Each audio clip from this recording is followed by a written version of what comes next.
Brady Tkachuk saying that if his brother did miss that overtime period against Canada like we saw him do, it must be serious out there. And of course, Brady Tkachuk, not a doctor, but you've got to wonder the status of Matthew Tkachuk and what we're going to find out. Game time for all of these teams and all these players that were, teammates. Now they're facing off against each other. Now they're back to being teammates, whoever it might be. Like, it's time to get things rolling back in the right direction. HL today, only on SportsGrid.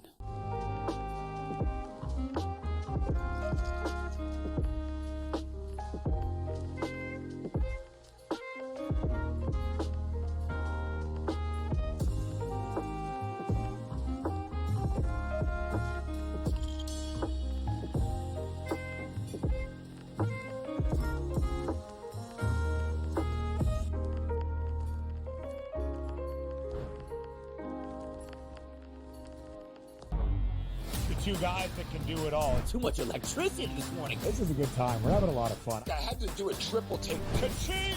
Why? Because of parity. I didn't mean to offend. Yeah, it's not going to happen. Load management is a dirty word. Let him rip. You know what?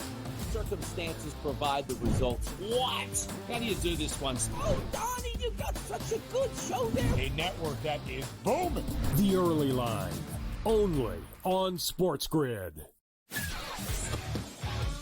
Yeah, Duke the 1, Houston the 2. They're the two best defensive teams in the country. I want to see them play for the right to go to the Final Four because I think that would be a kick-ass game. Duke is really great on both ends of the floor. They can score and they can defend, and that's why they win by big numbers all the time, because they're really good on both ends of the floor. I don't trust Houston's offense. Pharrell Coast to Coast, only on SportsGrid.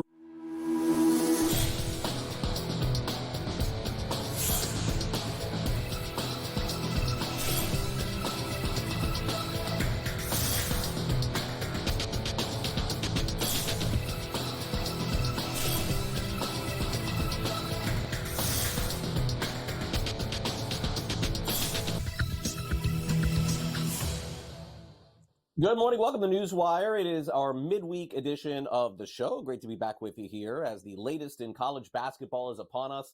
And the month of March is too. Michael DeCourcy from Sporting News is going to join us and discuss who is in, potentially, and who is out of the upcoming NCAA tournament. So stay on the grid for that. In addition, we'll touch on the latest in the National Basketball Association, review all the games last night, and also look forward to some games today. Spring training set to get underway in Florida in about 2 hours, and then in the Cactus League later today, too. So we'll have the latest in Major League Baseball, no doubt. But let's start off the show today with a little news in the world of sports wagering. And for those of you who live in Hawaii and are watching the show, what are you doing? It's really late at night or really early in the morning, depending on how you look at it. But could be some good news coming for you. An online sports betting legalization bill is moving forward in Hawaii. This is sort of rare these days. It seems like we always take one step forward and two steps back for sports wagering in the states that do not have it. But House Bill 1308 has been approved by a finance committee of 12-3, and so they move forward. We'll see if it goes to the floor. By the way, just so you know, this is the furthest online sports betting has ever advanced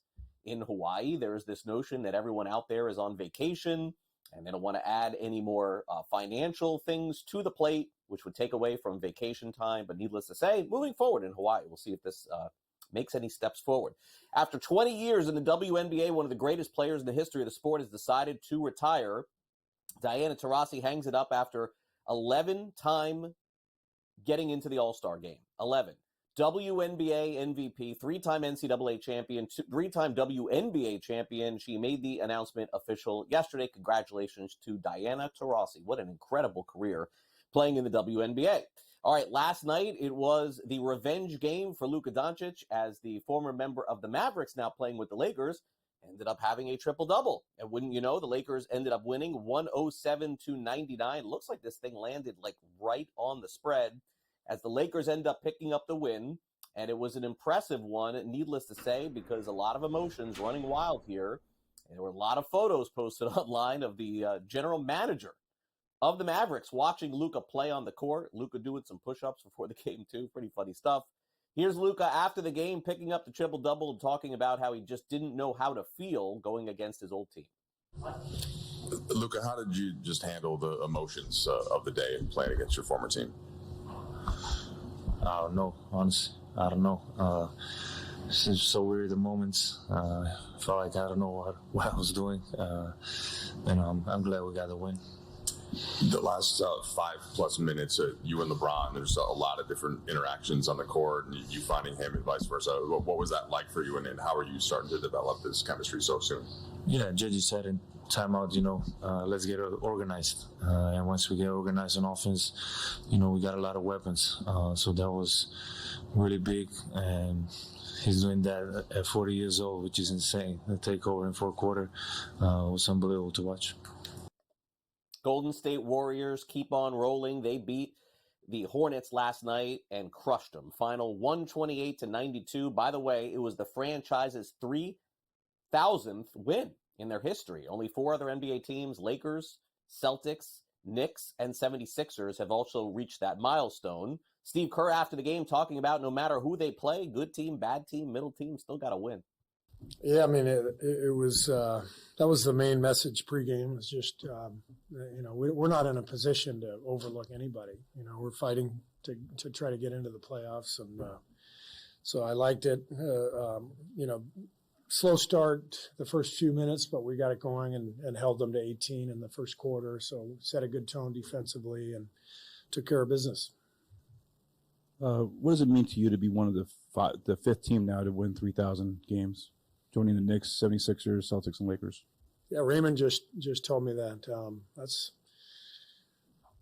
Does that include the games that happened in Philadelphia? Yeah. Okay. Should we count those? Okay. No, it's pretty cool. That's pretty cool. I mean, there's a lot of history with this franchise, and obviously these guys, the last decade have created a lot of amazing memories for our fans. But there's a long history here, going back to Will Chamberlain and Rick Barry and Al Attles, and it's pretty cool that the Warriors' history, and that's quite a feat. 3,000 wins, and that puts us fifth. You said, is that right? Pretty impressive. So Golden State now chases another NBA championship. They'll have to fight it out potentially with the Cleveland Cavaliers. Guess who's got the best record in the NBA this season? If you didn't know, 48-10. They pick up another win against the Magic, 122-82. Cleveland shot 56% from the field. Meanwhile, a wild game last night between Phoenix and Memphis. The final score 151-148. It is Memphis picking up the win. Ja Morant had 29 points and 8 assists. The Suns have now lost 6 of 7 games, and Coach Bud looking for answers after that one. They made some big plays. We were up. We weren't able to close it out. Credit to them. The guys fought. A lot of good stuff from tonight, and we weren't able to close it out. At the NFL Scouting Combine, all the coaches and general managers on hand. We're starting to get a lot of news of what free agency could potentially look like, especially a lot of rumors surrounding Rams quarterback Matthew Stafford. But let's get to what we know. Allegations against Justin Tucker considered to be serious. This out of the mouth of the head coach and the general manager of the Baltimore Ravens. In fact, Coach John Harbaugh talking about looking into the kicker position in the offseason for the first time in almost 20 years. Same could be said for their general manager, Eric DaCosta, who says the process will play out with their kicker facing 16 different massage therapists, allegations of sexual misconduct against their kicker. The allegations are serious, concerning. The amount of allegations are serious and concerning. I think we're fortunate that the league is doing an investigation. We'll wait as patiently as we can for as much information as we can, and we'll make our decisions based on that. I think the biggest thing that we have to do, first of all, is look at every single case differently. There are no absolutes, and I think in this case we're still awaiting as much information as possible. Again, we're fortunate that the league has come down to Baltimore. I met with the league. I believe the league is meeting with other people in Baltimore as well. We'll wait for the details of that investigation, and we'll make a decision based on that. And right now, the Buffalo Bills are also making big decisions. Khalil Shakir has landed a 4-year, $60 million contract extension. He will stay in Buffalo. Meanwhile, Jason Peters could potentially be a future Hall of Famer. 9 Pro Bowls on the offensive lineman. Most people remember him with the Eagles. He's going to join the Seahawks front office. He's decided to retire. Also, Travis Kelce says he's going to play in 2025. Hasn't said it publicly, but apparently has told head coach Andy Reid he expects to see him next season. Also, big upset in college basketball yesterday. Unfortunately, it is at the hands of my Florida Gators. They went down to Georgia yesterday, 88-83. The Gators trailed by 26 points. They came back to make it close, but they did not pick up the win. Number 2, Duke beats Miami. It's been a rough year for the Hurricanes. 97-60. Cooper Flagg had 16 points. Duke is now 25-3 on the season. Oklahoma State with the big upset of the night last night. They beat Iowa State, 9th-ranked team in the country, 74-68. And Gonzaga beat Santa Clara in a very high-scoring affair, 95-76, the final. In spring training action, we've got first pitch about 2 hours away in Florida, but yesterday there was no pitch that could get by prospect Cam Smith. He's the player that was traded for Kyle Tucker from the Cubs to the Astros. He hit 2 home runs in Florida yesterday. Also, Parker Meadows, who you see there of the Detroit Tigers, has avoided some major damage with a tweak in his right biceps, but he's not going to play anytime soon in spring training. He was one of their best defensive players last year. Also, utility player for the Philadelphia Phillies, Weston Wilson, had a freak accident in a batting cage, long shot for opening day. And coming up, as we mentioned with the Tigers, 1 p.m. Eastern, it is the spring debut of American League Cy Young Award winner Tariq Skubal as he takes on the Minnesota Twins. Coming up next, what could we expect in the NCAA tournament? Who's in, who's out? Some bracketology with Michael DeCourcy next.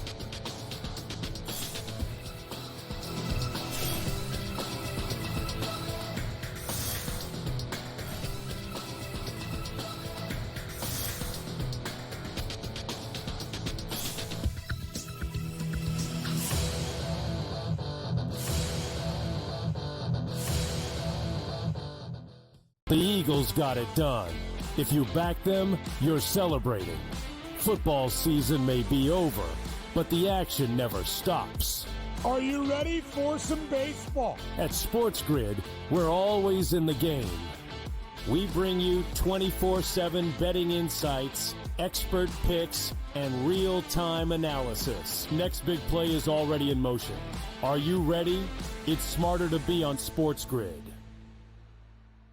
Anyone that's been to a sporting event, the atmosphere before a game, I think Game Time Decisions has that same exact atmosphere. This is our arena. This is what we do. There is going to be an energy to Game Time Decisions that you will feel night in and night out. The excitement you get when you lock your bets in, when you're figuring out what you want to do, we can zone in on the biggest games each night. I want this to be the place that people come to before the games start so they feel as ready as possible to lock in their cards. We are going to hit every single one of those markets that you need to know about. We're going to go through every single thing, and I've got a great team behind me that's going to help me get the job done. There is not going to be a better place, I promise you, than Game Time Decisions to get that new information, react to it, and be able to then bet accordingly. We will have everything at our disposal, and we will use that to our advantage. I'm Kevin Walsh. Tune into Game Time Decisions from 6 to 8 p.m. Eastern on SportsGrid. Is that kind of helpful when it comes to preparing for a major? Is that you're just like 1 foot in front of you at this point? Ideally come to a place here at Bay Hill where I've had good success in the past. I've only played it the last 21, 2, 3, and 4. But I've played it well, and I really like that we're heading there with where I'm at right now. I think it's going to tell me a lot. The Smiley Show, only on SportsGrid.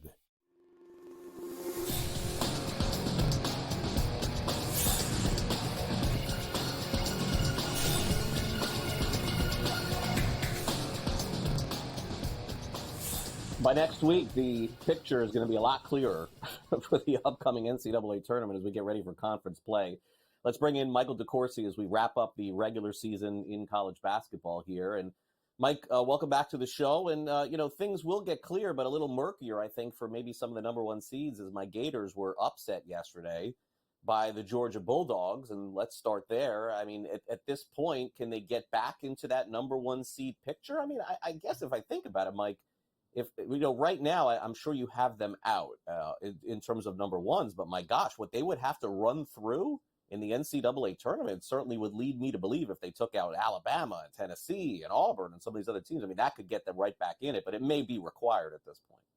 Yeah, being off the one line now in my projected bracket or anyone else's doesn't mean you're out of the picture. It means that right now other teams are in better position and they have the ability to, if they win out, to keep that secure. But winning out is, even for the best teams, somewhat unlikely. It's a really difficult thing for Houston to do.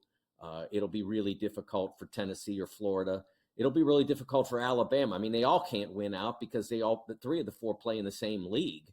So someone's going to have to lose. It's a question of who you lose to, where you lose that game. Do you lose in the SEC tournament? If you lose it, how deep into the SEC tournament? So I certainly think the Gators are still alive.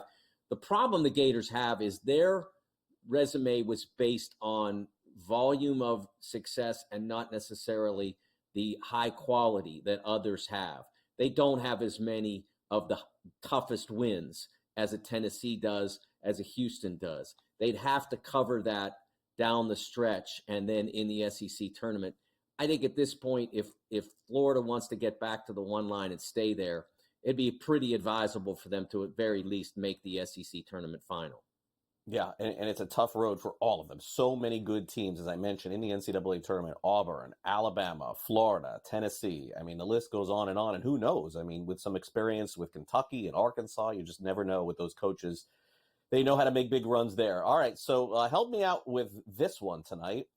A little bizarre for me to see the hottest team in college basketball, Michigan State, ranked number 8 in the country, on the road tonight at Maryland. The Terrapins are 3.5-point favorites here. Why am I like running to the window here to take Michigan State? Am I crazy here? Like what am I missing in this game? Well, you're missing how good Maryland is. They are terrific. They are not as deep. No one's as deep as Michigan State. I mean, there may be more talented teams, but no one has as many useful players as Michigan State does. But the main 5 for Maryland are really good. Jacoby Gillespie has been an absolute revelation at point guard for Maryland, the best player they've had at that position since Anthony Cowan finished his career 5 years ago or so. And it's really brought a definition to everything else. Derek Queen, their freshman big guy, continues to develop, continues to advance. He's mobile. He's dynamic. He covers from one end of the floor to the other as quickly as anybody his size. He can block shots, really talented. And then you have Julian Reese, a veteran who's been a starter there for multiple seasons, a shot blocker, a finisher inside. So there's so much that they bring to the game that there's no question that playing at home, even against a terrific team like Michigan State, it's going to be hard for the Spartans to get that one in the win column. Whether they cover or not, that's a tough call, because Maryland at their best. Now what Maryland has not had to face is a team like Michigan State that just does so many different things. They are never the same team from night to night. I mentioned that depth, the 10-player rotation. What's interesting about it is it's not like, okay, you guys go in now, you guys go in now, you guys go in next. It's, okay, what works today? What works against these guys? Who's hot? There's so many different elements of it that it's really hard to plan for. Yeah, no, it is. And that's, it's really fascinating to see 2 teams going at it tonight that are so similar, but as you said, kind of different in a way, because one team is much deeper than the other team has maybe more talent in their starting 5. All right, so Mike is getting ready for bracketology time. I mean, it's basically here. So the number 1 seeds as of now, keep in mind, the Gators lost last night, so you'd have to probably replace them. But I think, Mike, here's what you have. You have the South region, you have Auburn. There's no question that Auburn is a number 1 seed and maybe number 1 overall. Like something dramatic would have to happen for them in the next 2 weeks to fall off.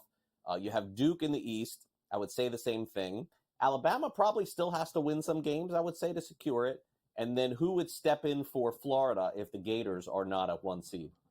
Yeah, my seed list will come out on Fox's social media channels and foxsports.com today. And it will reflect Houston replacing the Gators on the 1 line. And Houston's defense has been so outstanding. Their win on Monday at Texas Tech was a big step forward for the Cougars. getting a 1 seed. They have a difficult stretch as well. They have Kansas coming into their building. Kansas outplayed them and then handed to them the game twice at Allen Fieldhouse a month ago or so. So they'll have some challenges as well.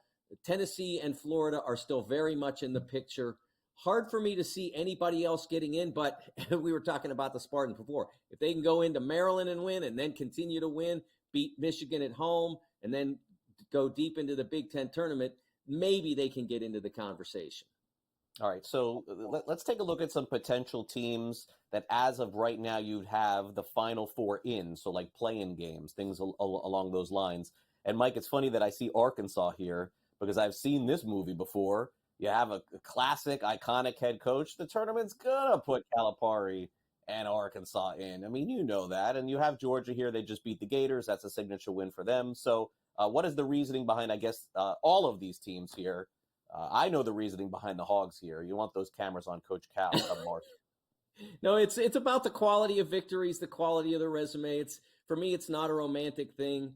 It's very easy for them to fall out. I mean, they have a game. Arkansas has a game against Texas tonight at home. They absolutely have to win it, but so does Texas. They were out in my most recent bracket. If they win that game, it changes the math. So that's why they're in. San Diego State much firmer after beating New Mexico.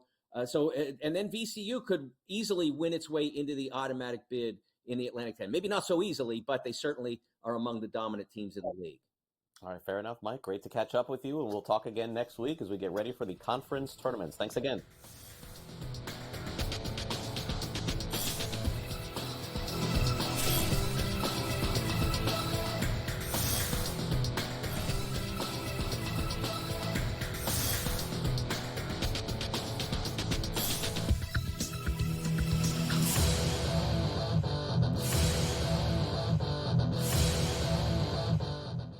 The Eagles got it done. If you back them, you're celebrating. Football season may be over, but the action never stops. Are you ready for some baseball? At SportsGrid, we're always in the game. We bring you 24/7 betting insights, expert picks, and real-time analysis. Next big play is already in motion. Are you ready? It's smarter to be on SportsGrid. Anyone that's been to a sporting event, the atmosphere before a game, I think Game Time Decisions has that same exact atmosphere. This is our arena.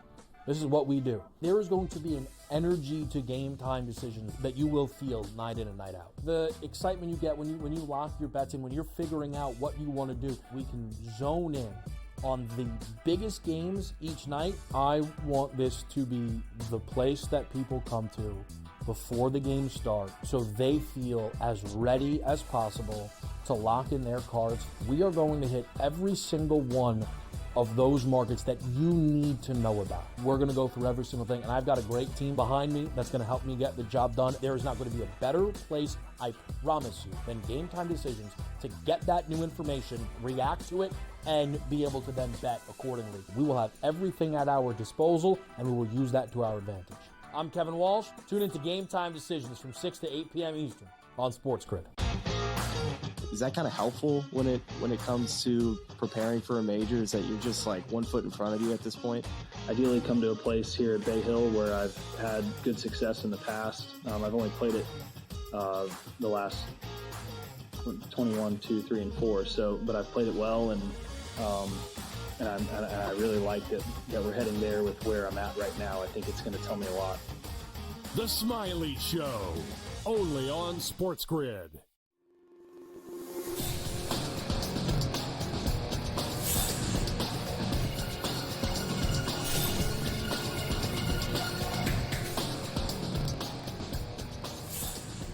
Welcome back to NewsWire. One of the hot topics in sports right now, go figure, is as we wrap up February and get into the month of March, is football. Maybe that's not surprising, but even a little surprising is it's just one single play that is the form of controversy right now in the NFL. Go figure.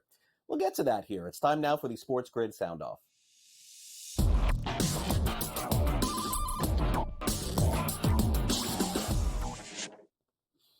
At this point, I think we got to wonder if we're making too much of this story. I mean, we're going to cover it here on NewsWire, but there's one team in the National Football League that doesn't like the tush-push. That's it. But yet we've made this into like a national story here, I guess. It came out and was reported that some teams were upset. They want to ban the tush-push. Turned out it was the Green Bay Packers. One team in the National Football League. Everybody else said it's okay. But this has been the hot topic at the NFL Combine, so we thought we would check in with the head coach of the offense that employs the tush-push, and that is Nick Sirianni, who is flat out insulted that he would have to think about not using this next season. I think I've seen some of the stuff like, about what that it's an automatic play or, that it's not we work really, I almost feel a little insulted because we work so hard at that play. The amount of things that we've looked into how to coach that play, the fundamentals, there's 1,000 plays out there, but it comes down to how you teach the fundamentals and how the players go through and do with the fundamentals. I can't tell you how many times we practice the snap, we practice the play, because it's not a play that it's easy to practice. There's different ways we figured out how to practice it. The complements that come off of it that can create explosive plays. Again, we saw it in big-time games this year, and the fact that it's an automatic thing, that we work really, really hard, and our guys are talented at this play, and so it's a little insulting to say it's just we're good at it, so it's automatic. We work really hard at it, and you see it throughout the league. I mean, we saw it in the championship games that a team failed at it and ultimately didn't end up winning the game because of it. So what he's saying is Mark Andrews running the tush-push is not as effective as Jalen Hurts. Is a shock. All right, now other head coaches are weighing in on the subject as well. So here is Buffalo Bills head coach Sean McDermott about the brotherly shove and what future it has in the league. To me, there's always been an injury risk with that play, and I've expressed that opinion for the last couple of years or so when it really started to come into play the way it's being used, especially a year ago. So I just feel like players' safety and the health and safety of our players has to be at the top of our game, which it is. It's just that play to me has always been the way that the techniques that are used with that play to me have been potentially contrary to the health and safety of the players, and so again, you have to go back though in fairness to the injury data on the play, but I just think the optics of it I'm not in love with. All right, so that's Sean McDermott. Meanwhile, we had a nice little debate on the early line yesterday. Donnie Rightside talking about the tush-push. Now, keep in mind, Donnie is very biased. He's a Philly fan, so naturally you're not going to be surprised to hear him say that the tush-push should stay. No, every team can do this. Don't get mad at the Eagles because they draft nasty offensive lines with the absolute best offensive line coach and a quarterback that can squat 1,000 pounds with a running back who could squat 1,000 pounds pushing behind him. Why don't you go out in the draft and get yourself a quarterback that can do that, an offensive line that can do that, a running back that can push here and use it to your advantage? And the reason I don't think it's going to be banned is sometimes the NFL likes to play that card of we have to have the injuries taken out of the game. Nobody gets injured on that play. Have you ever seen a massive injury on the quarterback sneak here for yourself from a defensive lineman or a linebacker or a defensive back? No, because it currently doesn't happen. But also understand this. The NFL loves offense, Ben. This is one of the best things for offense. You might get this doesn't make sense, but understand this. On the 45-yard line, 15 years ago, 4th and 1, everybody's punting. Now everybody's going for it. Why? Because you have plays like the quarterback sneak. If you have an athletic quarterback that can convert, keep the football, put more points on the board as opposed to a punt. If it's a play that's ready, available to every single team in this league, why would it be banned? Slow time in sports. Tush-push. We got 6 months to figure that out.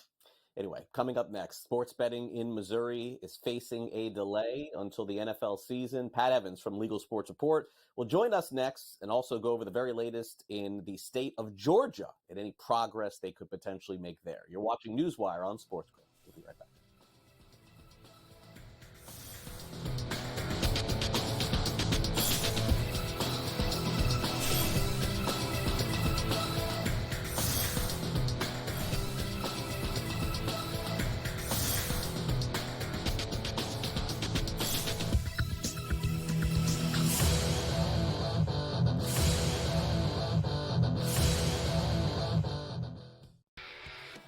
Brady Tkachuk saying that if his brother did miss that overtime period against Canada like we saw him do, it must be serious out there. And of course, Brady Tkachuk, not a doctor, but you've got to wonder the status of Matthew Tkachuk and what we're going to find out. Game time for all of these teams and all these players that were, teammates. Now they're facing off against each other. Now they're back to being teammates, whatever it might be. Like, it's time to get things rolling back in the right direction.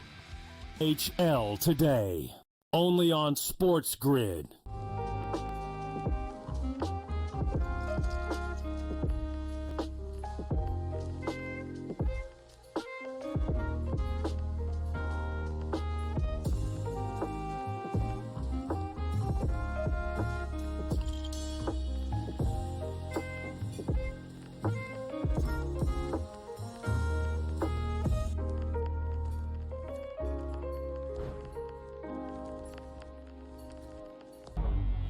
Two guys that can do it all. Too much electricity this morning. This is a good time. We're having a lot of fun. I had to do a triple take. Ka-ching! Why? Because of parity. I didn't mean to offend. Yeah, it's not going to happen. Load management is a dirty word. Let him rip. You know what?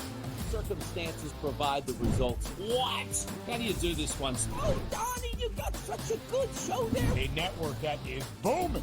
The Early Line, only on SportsGrid. You have Duke the 1, Houston the 2. They're the two best defensive teams in the country. I want to see them play for the right to go to the Final Four because I think that would be a kick-ass game. Duke is really great on both ends of the floor. They can score and they can defend, and that's why they win by big numbers all the time, because they're really good on both ends of the floor. I don't trust Houston's offense. Pharrell Coast to Coast, only on SportsGrid.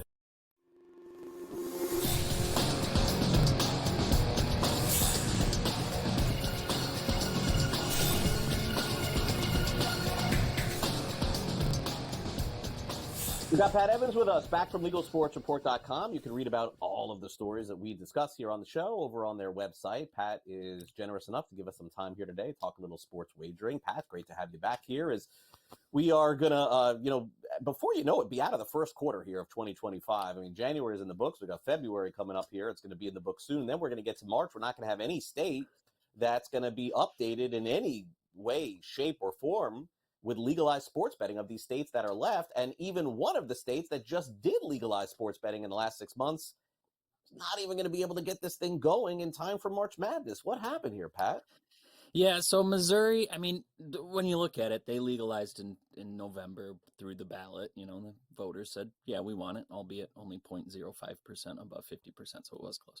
But, this was going to be a very quick turnaround if they were able to get it live. They were hoping, the Missouri Gaming Commission was hoping to get it live by June. They submitted their emergency rules and normal rules to the executive branch for approval at the end of January. And, a lot of these states, as they've come through looking to go live, get their emergency rules approved, and it kind of helps expedite the process, and sports books can go live for the bettors sooner. Well, here we have Secretary of State Denny Hoskins, who rejected the emergency rules. And he pointed to the Missouri statute and said, this is not an emergency. This is not something the residents of Missouri need. And so, you don't get approval here. And that kind of sets us to an August date of effective normal rules. So depending on how quickly applications and stuff can get through, there might not even be sports betting in the first week of the NFL season. It might be until a few weeks into the NFL season, depending, again, how quickly the Gaming Commission can work through, their process at that point. So that's kind of interesting. Of note, astute listeners, watchers might be familiar with Denny Hoskins, a former state senator who was the thorn in the side of sports betting legislation all through the last couple of years, continually killing sports betting because he wanted to attach it to video lottery terminal legalization. Right. And so he, kind of popped his head back up to say, wait, you're not done with me one more time, to delay sports betting even more. I don't think it was a vengeful act because the sports teams who launched the ballot initiative did so to kind of get around him. I don't think this was a retaliatory, move. I think he was just saying, this is not an emergency, so we don't need to approve those. But still kind of a, unique situation there in Missouri to see this industry villain kind of rear his head again. Yeah, and look, the truth, I know it's annoying, but the truth is that the football season is when they were going to want to go live, So, Exactly. In August and September, I mean, there really is no difference. I know people do bet on the NBA Finals in June and the NHL, but there was nothing like football. And so, I mean, yeah, there was no chance they were going to get it up in time for March Madness, which is the other time you'd want to be launched for. So, I mean, the difference between June, which is when they expected to get them live, to September, not that big, I don't think. Yeah, I would agree. All right, so let's get to the latest here in Georgia. We've sort of poured the cold water on a lot of other states here in 2025. So let's get an update here in the South. Any update here? Any chance Georgia pushes forward here a little bit? I know that there's a lot of push for it, but there's also some pushback too.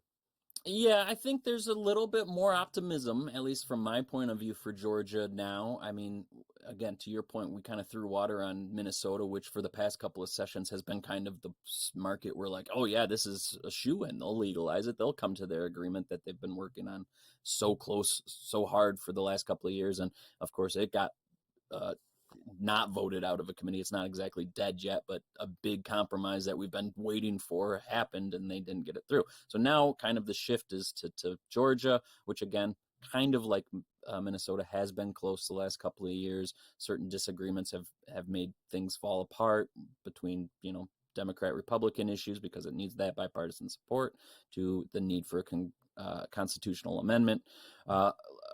This month, we did have the constitutional amendment filed. It's a very simple bill, kind of sets things up. But this week, we had the enacting bill filed, which would go into effect, of course, if voters, or first the legislator would have to approve the constitutional amendment, and then the voters would need to approve it in November.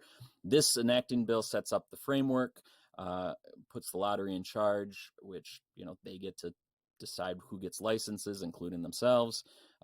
It sets out the licenses. It's the professional sports teams. It's Augusta National. It's NASCAR's racetrack down there. It's the PGA Tour.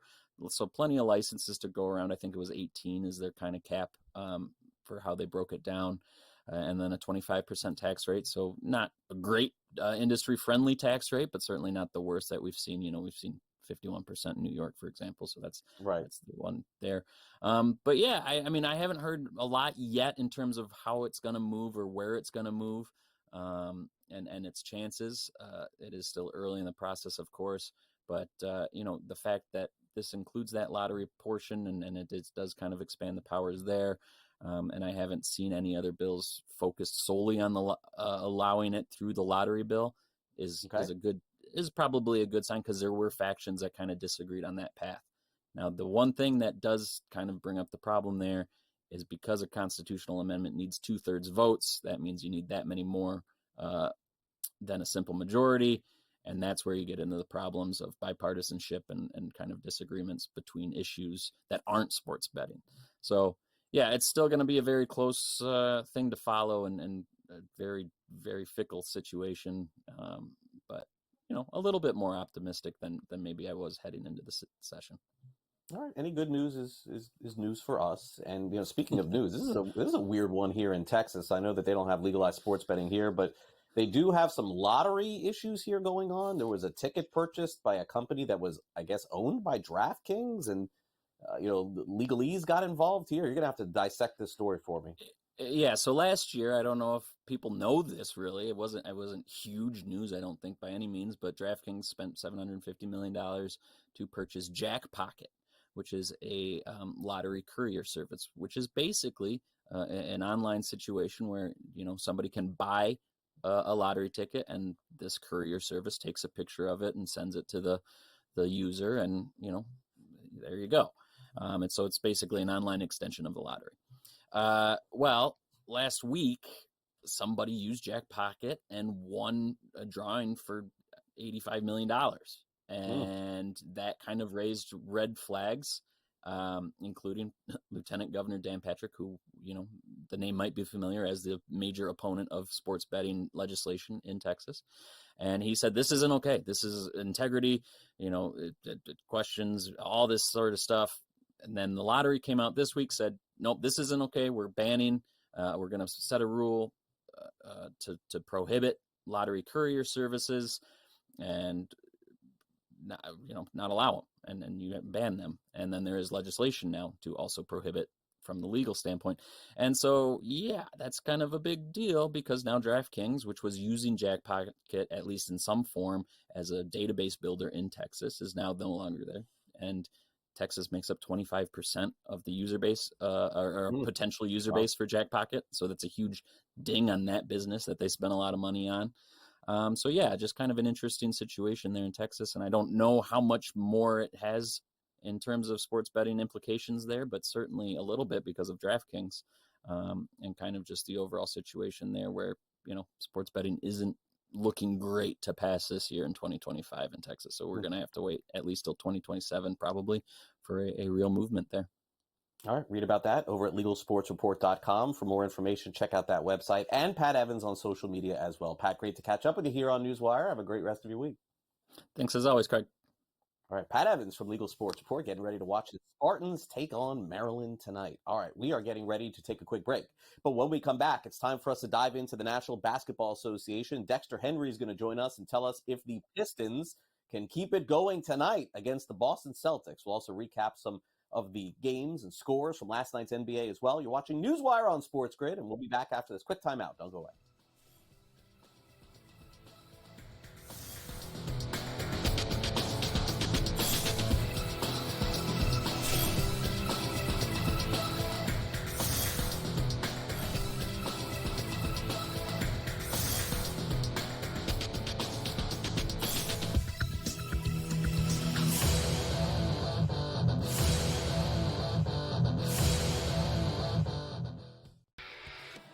Brady Tkachuk saying that if his brother did miss that overtime period against Canada like we saw him do, it must be serious out there. And of course, Brady Tkachuk, not a doctor, but you've got to wonder the status of Matthew Tkachuk and what we're going to find out. Game time for all of these teams and all these players that were, teammates. Now they're facing off against each other. Now they're back to being teammates, whatever it might be. Like, it's time to get things rolling back in the right direction.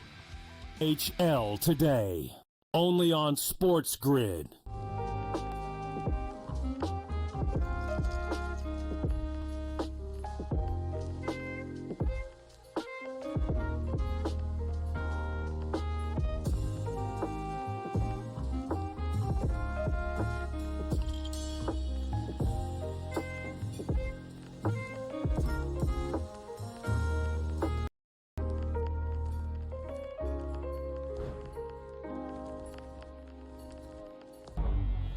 Two guys that can do it all. Too much electricity this morning. This is a good time. We're having a lot of fun. I had to do a triple take. Ka-ching!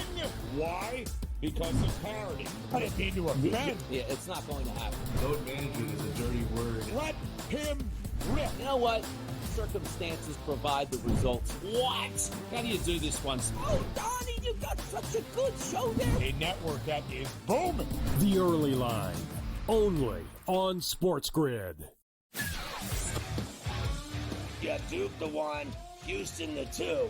They're the two best defensive teams in the country. I want to see them play for the right to go to the Final Four because I think that would be a kick-ass game. Duke is really great on both ends of the floor. They can score and they can defend, and that's why they win by big numbers all the time, because they're really good on both ends of the floor. I don't trust Houston's offense. Pharrell Coast to Coast, only on SportsGrid.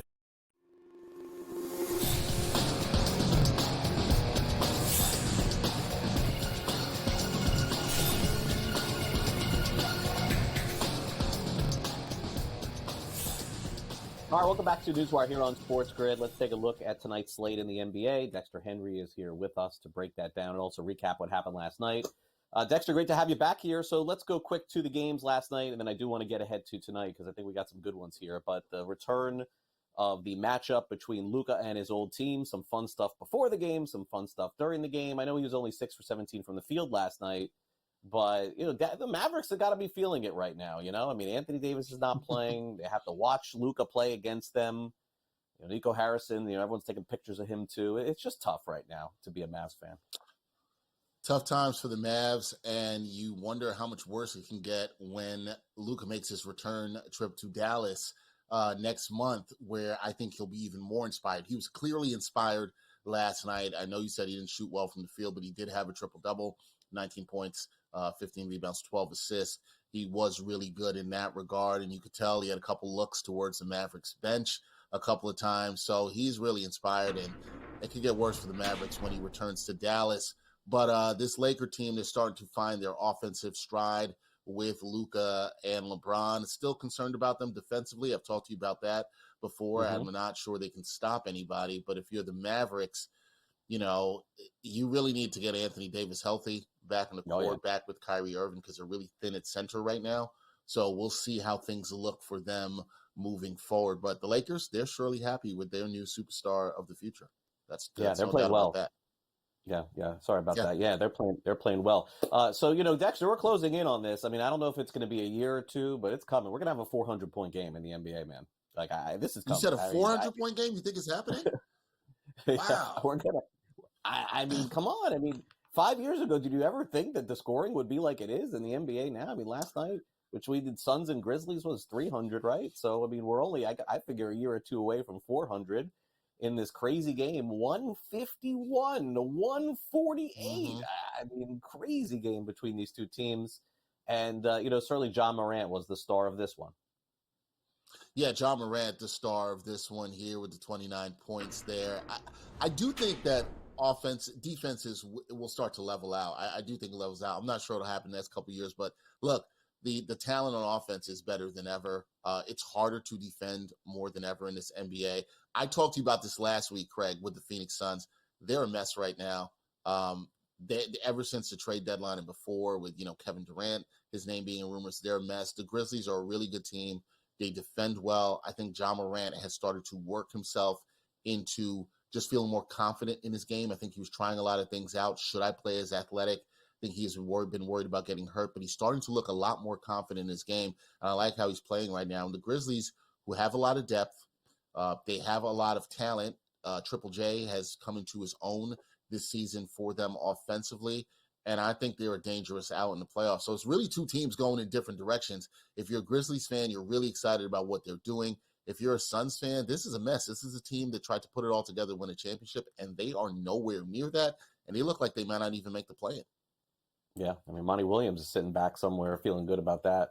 All right, Celtics and Pistons. I know this line has shifted a little bit. Boston's up to 4.5 against Detroit. Total 226.5.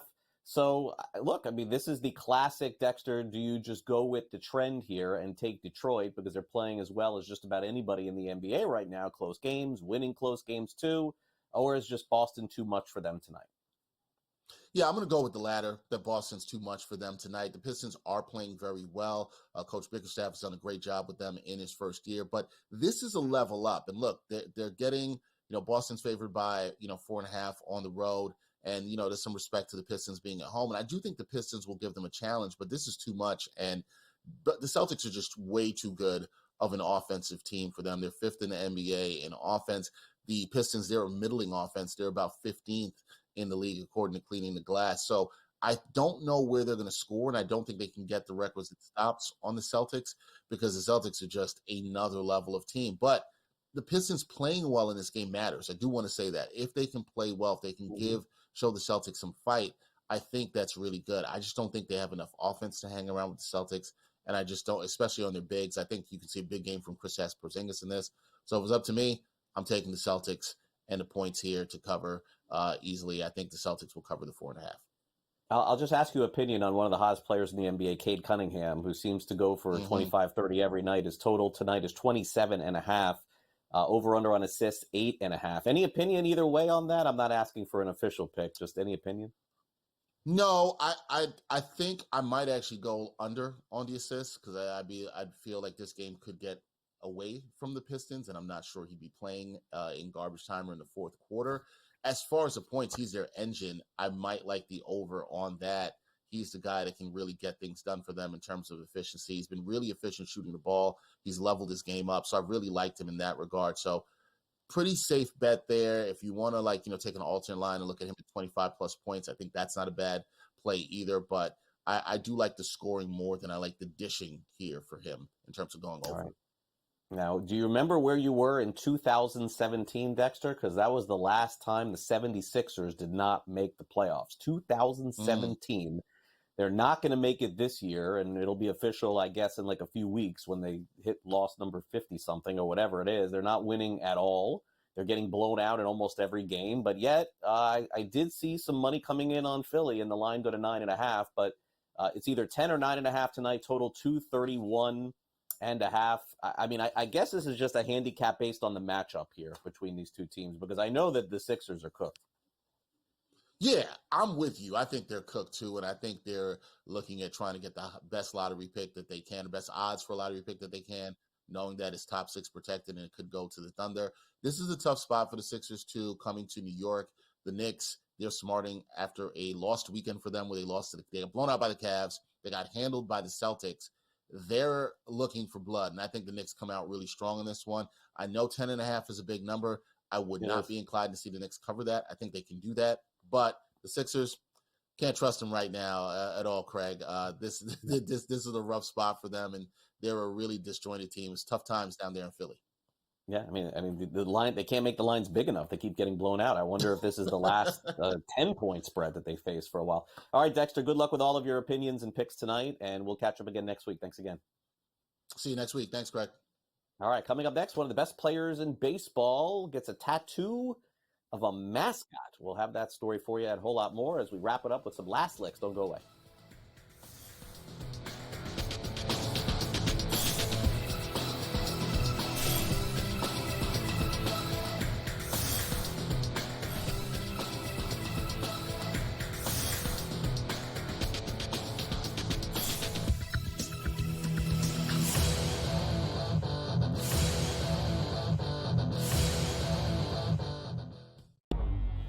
Two guys that can do it all. Too much electricity this morning. This is a good time. We're having a lot of fun. I had to do a triple take. Ka-ching! Why? Because of parity. I didn't mean to offend. Yeah, it's not going to happen. Load management is a dirty word. Let him rip. You know what? Circumstances provide the results. What? How do you do this one? Oh, Donnie, you got such a good show there. A network that is booming. The Early Line, only on SportsGrid. The Knicks versus the top 3 teams in the league. Oklahoma City, Boston, Cleveland, 0-7. And you take out the 110-104 loss to Cleveland at home in October, and they lost by double digits every game. The Knicks will make the playoffs.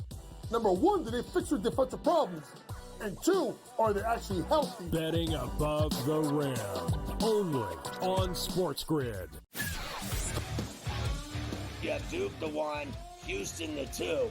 They're the 2 best defensive teams in the country. I want to see them play for the right to go to the Final Four because I think that would be a kick-ass game. Duke is really great on both ends of the floor. You know, they can score and they can defend, and that's why they win by big numbers all the time, because they're really good on both ends of the floor. I don't trust Houston's offense. Pharrell coast to coast, only on SportsGrid. The Eagles got it done. If you back them, you're celebrating. Football season may be over, but the action never stops. Are you ready for some baseball? At SportsGrid, we're always in the game. We bring you 24/7 betting insights, expert picks, and real-time analysis. Next big play is already in motion. Are you ready? It's smarter to be on SportsGrid.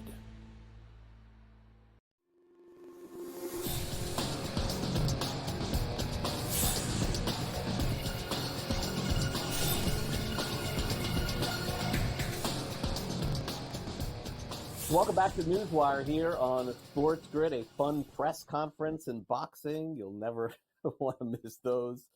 A big baseball card once again pulled by a very famous comedian, and also an athlete getting a tattoo of a mascot, which I just alluded to. So before we go any further, let's hit all these stories. It's time now for some last licks.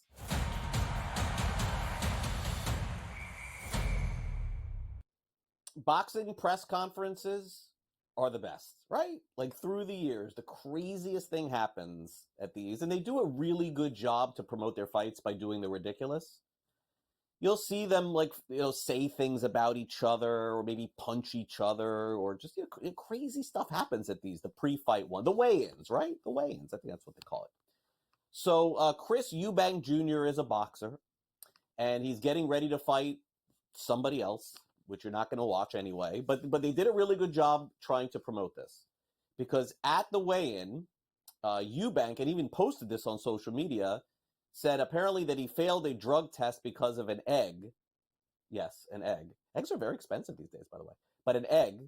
And then he took the egg at the press conference, you cannot make this up, and smashed the other boxer in the face with an egg. And on social media said he did it, so now this guy will test positive for some banned substance. You cannot make this stuff up. This is actually true. This happened. I saw the video.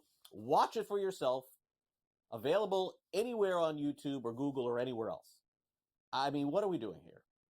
We've seen crazy stuff. This is up there, though. This is up there for me. An egg smashed in the face at a boxing press conference. What will they think of next? Now, will that get me to watch a fight? No, but this guy will always be known as the egg smasher, I think, in the future. I mean, it's crazy. All right, one of my favorite shows, I mean, two of my favorite shows of all time, Seinfeld being one, Curb Your Enthusiasm being two. I may have even liked Curb Your Enthusiasm more than Seinfeld. I don't know. Curb Your Enthusiasm was actually on longer than Seinfeld, if you could believe that. Larry David handed over his, you would say, pen to paper. He has baseball cards in the 2025 Topps edition, and they are autographed cards. So it's basically a photo of Larry David wearing a baseball cap, but his actual signature is on the cards. I'm sure you're very familiar with signed baseball cards. Somebody actually pulled Larry David's one-of-one autograph card from 2025 Topps. And it recently sold for, I think, a lot more money than people thought. Over $10,000 was the auction value here. So, Topps is they have to get creative through the years because they've just been manufacturing over the last few years so many different cards. It's like 40, like the top set is like 800 cards, but there's like 50,000 different variations of the set that you can get. This one was, I guess, one of the most, if not the most coveted cards of Larry David. And yes, somebody pulled the card. Congratulations to them. And they ended up selling it real quick for $10,000 as well. All right, one of the best players in baseball, arguably the most popular player in Major League Baseball, fair to say? Frank's getting mad. He's going to say it's Aaron Judge. But I think Bryce Harper, outside of maybe Shohei Ohtani, is the most popular player in baseball.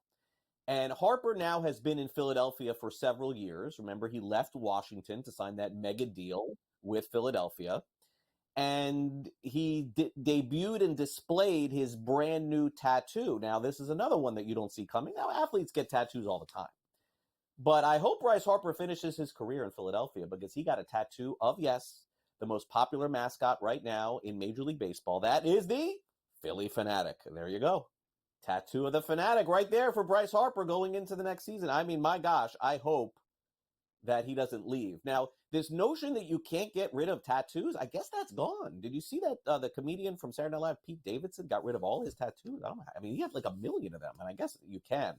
So one day, maybe Harper will get rid of it if he leaves Philadelphia. But for the time being, what an honor, as the Fanatic is now a piece of Bryce Harper's body. Congratulations. That'll do it for our show today, but we'll be back for another edition tomorrow.